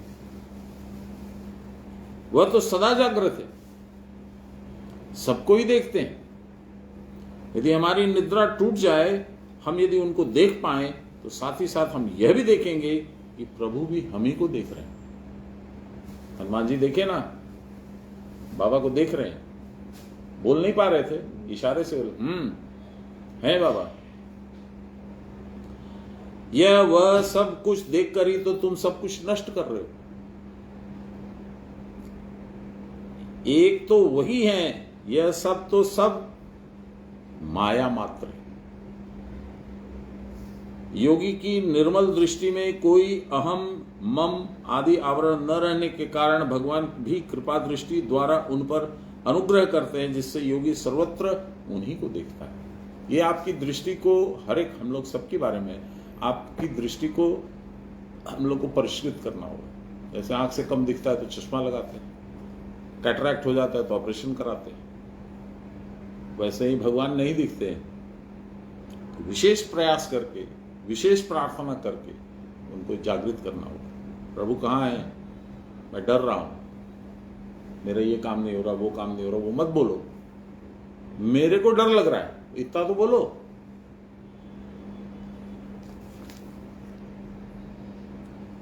प्रपंच जनित सच्चिदानंद रूप ब्रह्म ही कुटस्थ चैतन्य है, वही तद पदवाच्य है, और वही मायोपहित अहम बुद्धि विशिष्ट प्रपंच ज्ञान ही जीव भाव है, वही त्वम पदवाच्य है। ये कुटस्थ और आपके बारे में फर्क बताया। कुटस्थ का मतलब होता है कूट, कूट का मतलब होता है जहां पर वो लोहार का वो रहता है ना, लोहा जिस पे पीटता है और जो चाहे वो शेप दे देता है, तो वही कुटस्थ भी वैसा ही है। वो वहां से प्रपंच निकलता है, उसी के अंदर में वो हिरण्य गर्भ है, वहीं से संसार निकलता है। हम लोग के हवन जो करते थे उसमें एक श्लोक है एकदम शुरू में, ओम हिरण्यगर्भ समव्रत ताग्रे भूतस्य जात पतिरेकयासी सदाधार पृथ्वीं द्यामुते माम कस्मै देवाय विशामिते मा। ये पूरा यही बताया गया। हिरण्यगर्भ खूब प्रकाशमान, यही हमारा क्या कहिएगा उसको, सृष्टि का गर्भ स्थान है, यहीं से सब कुछ निकलता है। सबसे पहले क्या निकलता है, सदाधार पृथ्वी, सबका आधार पृथ्वी, मूलाधार, उसके बाद ऊपर ऊपर ऊपर ऊपर बहुत कुछ होता है। तो ये सब आपके अंदर है, बाहर में नहीं है, आप ही के अंदर है। बर्फ पत्थर के समान दिखने पर भी जैसे जल के सिवा और कुछ नहीं होता, उसी प्रकार चित्त स्वरूप भी घना होकर जगत के आकार में प्रतीत होता है। अतएव आत्मा चैतन्य रूप होकर भी जगदादि प्रपंच का कारण स्वरूप है। अतः जगत की ओर दृष्टि जाते ही योगी आत्मा को ही समस्त दृश्य प्रपंच के मूल रूप में देख पाता है। उसको मालूम है, उसको ज्ञान है कि कुछ नहीं है, इसके अंदर भी आत्मा है, भगवान की शक्ति है। अतएव जगत भासित होने पर भी उसमें वह ब्रह्म दर्शन ही करता है। ऋतंभरा प्रज्ञा का उदय होने पर अन्य कोई वस्तु का बोध विषय का नहीं होता, तब ब्रह्मादि स्थावरांत ब्रह्म के साथ एक हो जाते हैं। स्थावर मतलब जहां सृष्टि का समापन होता है, जहां से आगे सृष्टि नहीं है, और ब्रह्म जहां से सृष्टि आरंभ होती है। जो चैतन्य मन और वाणी के अगोचर है, वही दृढ़ भावना के वश हमारी स्थूल दृष्टि के लिए गोचर हो जाता है। इसको फिर से पढ़ता हूं। जो चैतन्य मन और वाणी के अगोचर है, मन से और वाणी से जिसको हम लोग नहीं देख पाते हैं, नहीं अनुभव कर पाते हैं, अगोचर का मतलब वही है। वही दृढ़ भावना से नहीं है, बाबा हमारे पर का दर्शन, हमको दर्शन देंगे, हमारा कल्याण करेंगे, यही है दृढ़ भावना। वह दृढ़ भावना के वश हमारी स्थूल दृष्टि के लिए गोचर हो जाते हैं। और इसी में एक जगह लिखा हुआ है, सन्याल बाबा लिखे हैं, इन्हीं होन सदगुरु जबे होन कृपावान, शब्दातीत तो परब्रह्म चक्षुते देखा। गुरु में ये क्षमता है, शब्द के अतीत पर ब्रह्म को आपको दर्शन करा देंगे।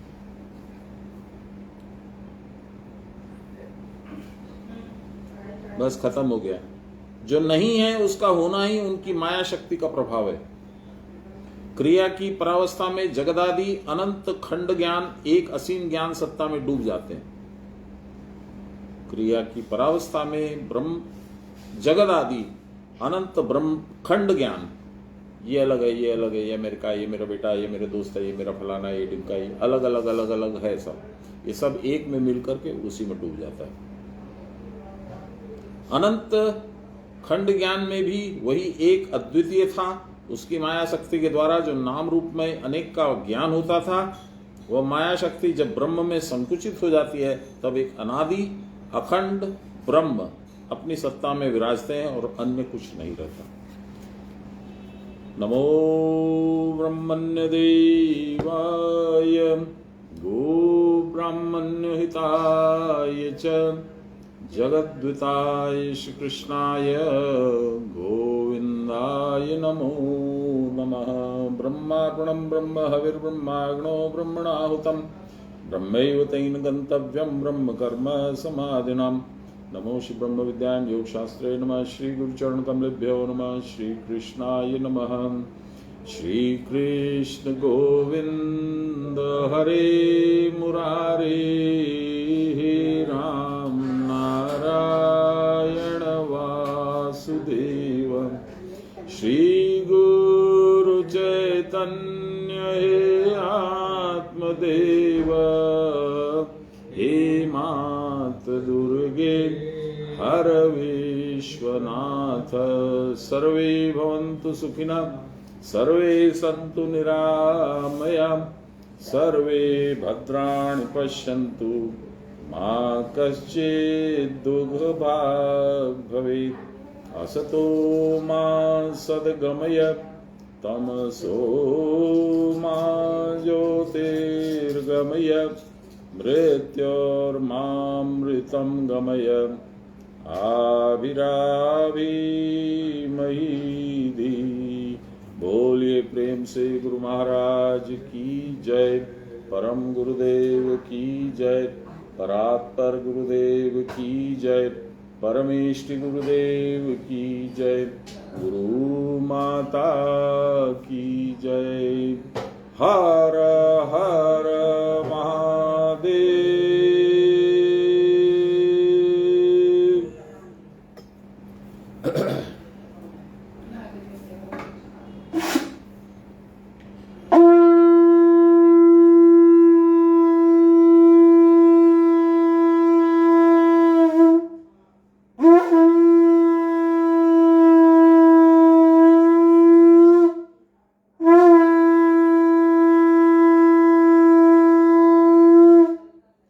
जय गुरु।